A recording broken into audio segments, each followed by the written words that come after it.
Hi, welcome to another episode of Hands On with Babbar. Today I have something really exciting and absolutely new for you. Welcome to my office, my new office. So, this is going to be a very different and new and exciting chapter for Hands On. We are literally changing gears and we are getting into a new project. Uh, this is my dream project, something that I've been chasing for a long time now, and it seems to be falling into place. It happened so suddenly and as a matter of chance that I'm so excited that this is happening.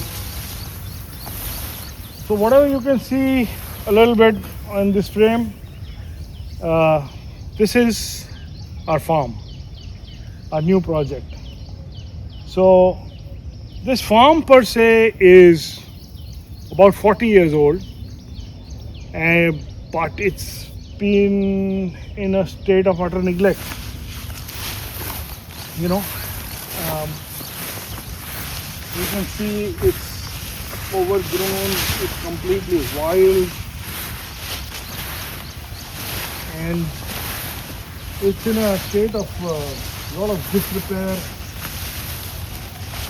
and some parts of it is literally ruined. I'll show you a glimpse shortly.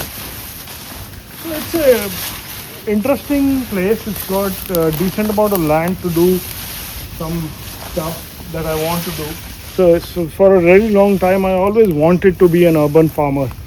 So in the last 6, 7, 8 years, I've been really trying to get into a space like this and trying to find suitable land and stuff like that. And finally, things seem to have fallen into place. Yeah, so you can see how thickly overgrown this is. We can't even go beyond this point. We'll have to take another route to go there. There is some land at the back on the left side. I don't know. Yeah, so you can see there is a couple of buildings here. Actually, let's just go into the buildings right now so that we can take this route.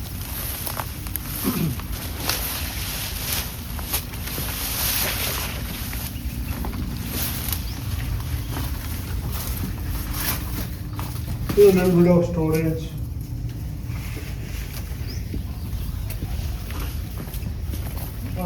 Some small storage.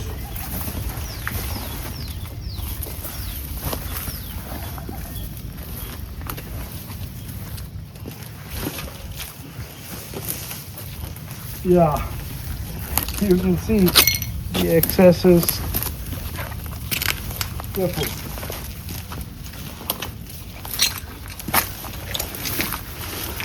So before we go in there, you can see the doors are pretty gone. There's termite damage. It's probably been vandalized because the handles are missing, broken. Let's get in there and show you what's inside.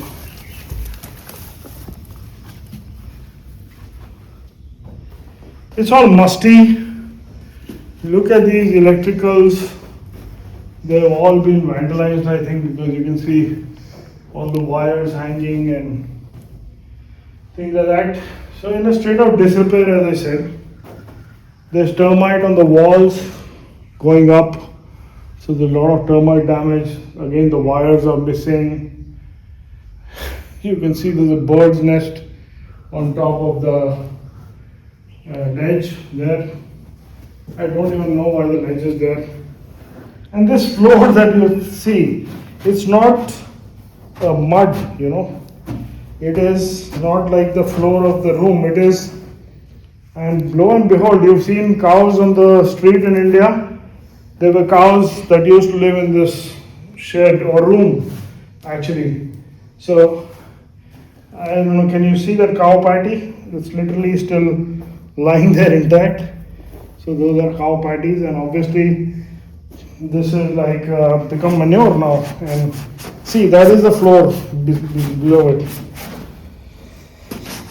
Yeah, so you can see what's happened here. It's over the years. I think for the last 5-6 years, this entire property was being used by the cattle ranch owner next door, right across a wall, and he's been using this to graze his cattle, to keep his cattle, and also I think that it was being used as a cow shed. So cows in the road and cows perhaps in the bedroom. So this is what we're dealing with. But I'm very excited. This gives us a whole lot of opportunity to do a lot of DIY stuff that I love to do.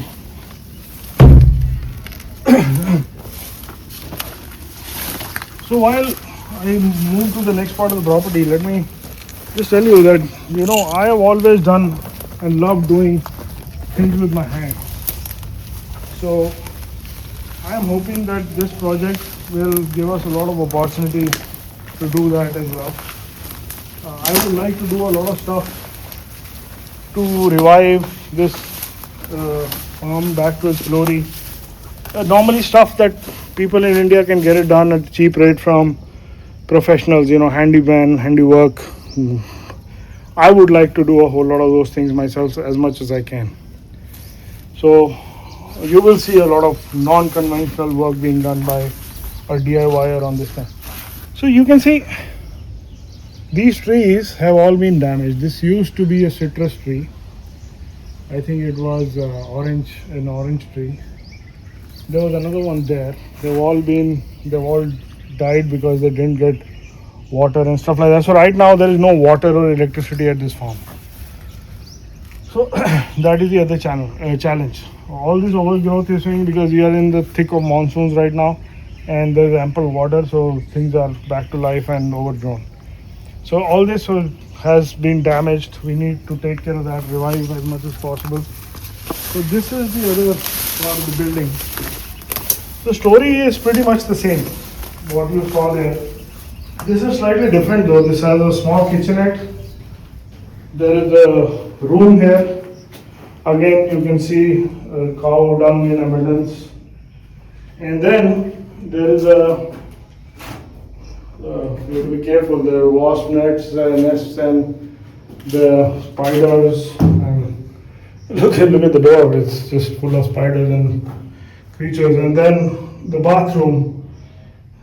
The bathroom is just like there, but it's not there. It's been vandalized again. It's in a bad state.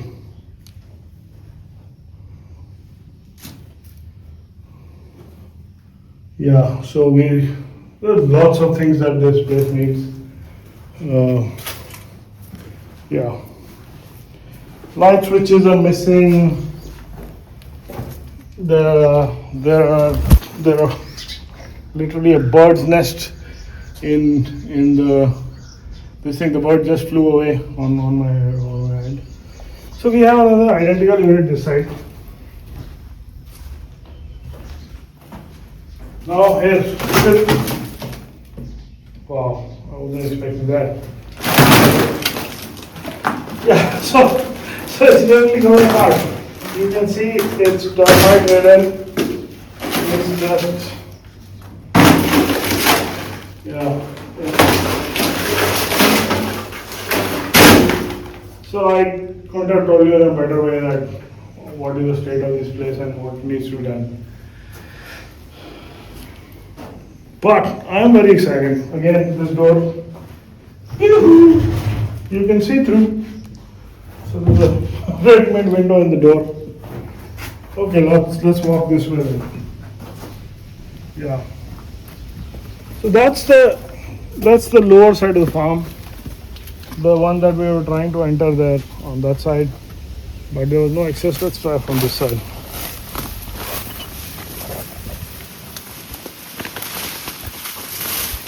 So I stay in an apartment right now, and while I love to do a lot of DIY stuff, I haven't been able to do justice to it, let me say. I've been doing all my DIYing in my balcony, and there's not enough space, and then considerations about noise for the neighbor, dust, and things like that. So that first room that we saw, I want to look at it as a DIY workshop, and I've done some really exciting stuff, especially during the time of COVID, and I used to make stuff, and I made some furniture, I made lamps, I made trinkets like coasters and trivets and stuff like that. So it's all been quite exciting.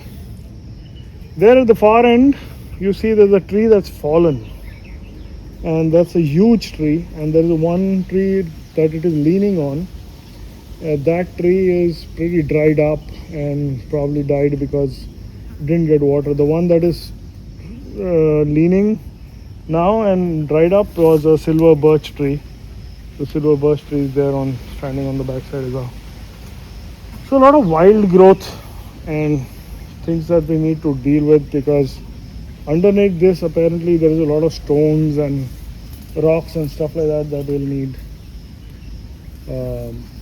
cleaning up.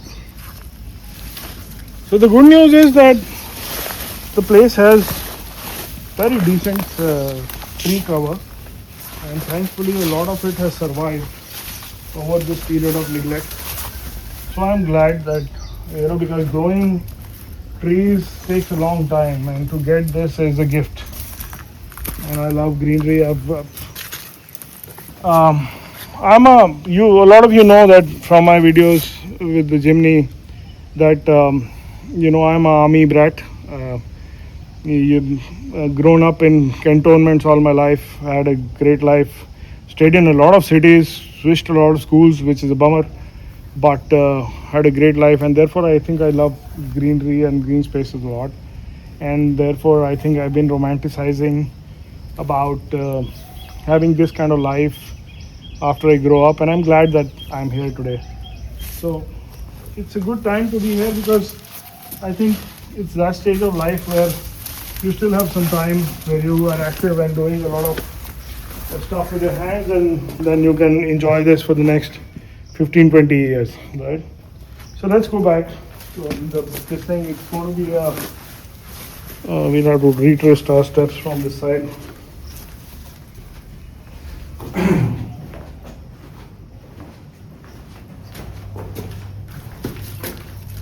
Yeah.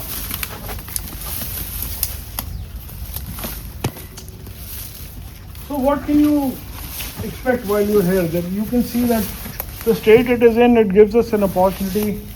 It gives us a lot of opportunity to put this place bring it back to glory.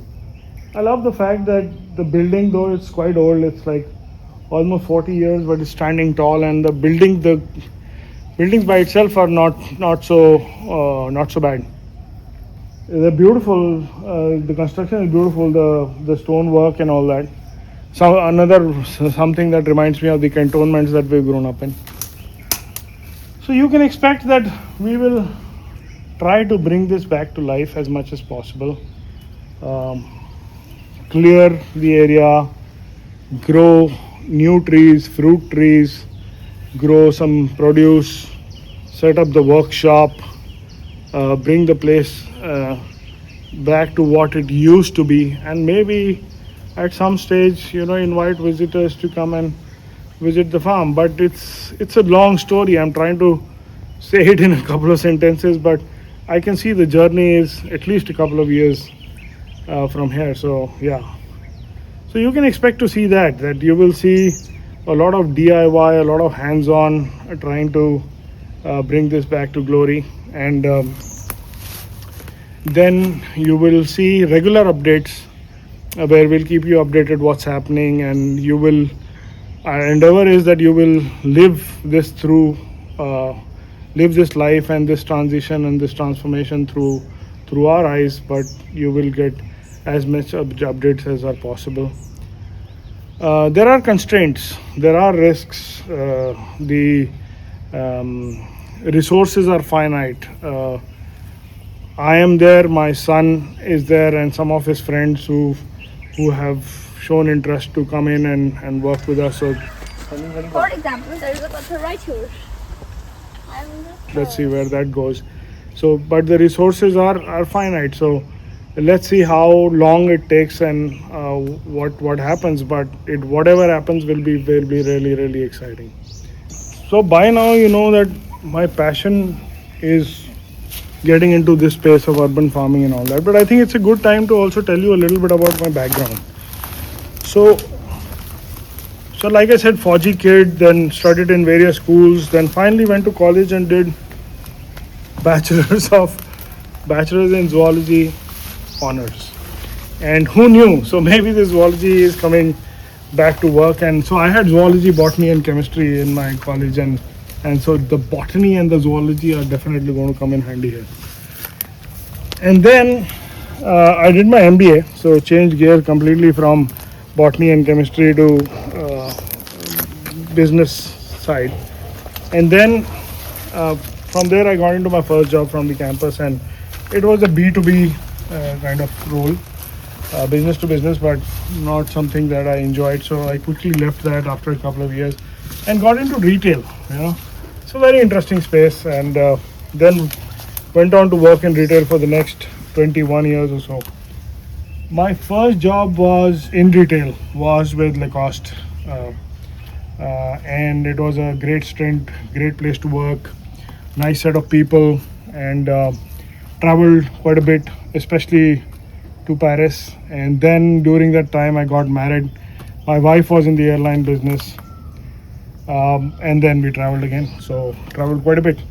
And then after 7 years, I got into Nike and did various roles over the next 14 years, in both in Gurgaon and in Bangalore. Finally, before I left Nike, I was the director for Nike factory stores and based out of Bangalore. And that at that time, when I was there for the last 3-4 years, and my family was back in Delhi.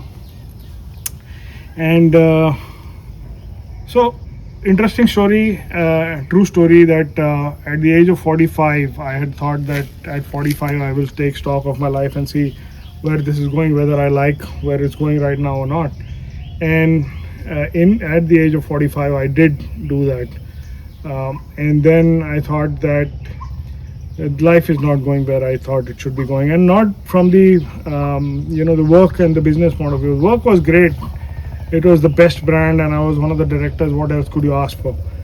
But my kids and my family were back in Delhi, and my kids were growing up at that time, and I thought I had that feeling that I was missing out a lot. And it's already been 2.5-3 years where I was a weekend dad. I used to go there every weekend, every other weekend, not every weekend. My boss won't let me go every weekend. And then I thought, no, I need to put a stop to that and go back to my children and see them, watch them grow. These are the golden years. So did that, came back to Delhi, and then I did part-time consulting for some time.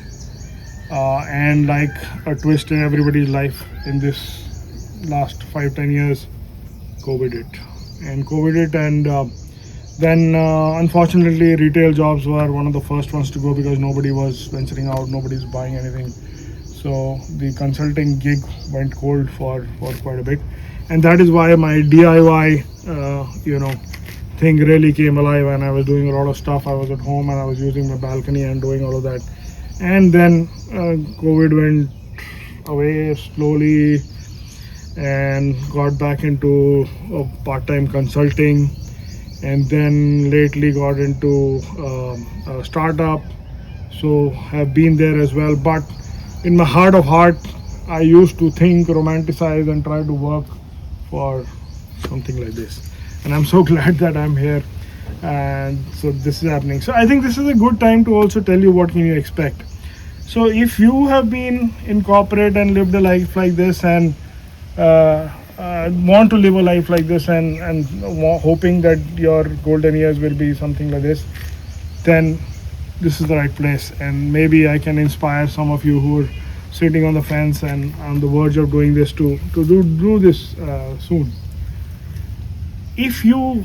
For those who want to live this kind of life, but let's say don't have the conviction yet, then watch us. Look at how we take this forward, and and maybe it will inspire you. So I'm hoping that I will inspire a whole lot, a new breed of urban farmers who want to do this, and that is their passion. Because I don't need to tell you that if you're doing something that you love, you're not working, so you're not working another day, so you're just enjoying life and also being where you want to be.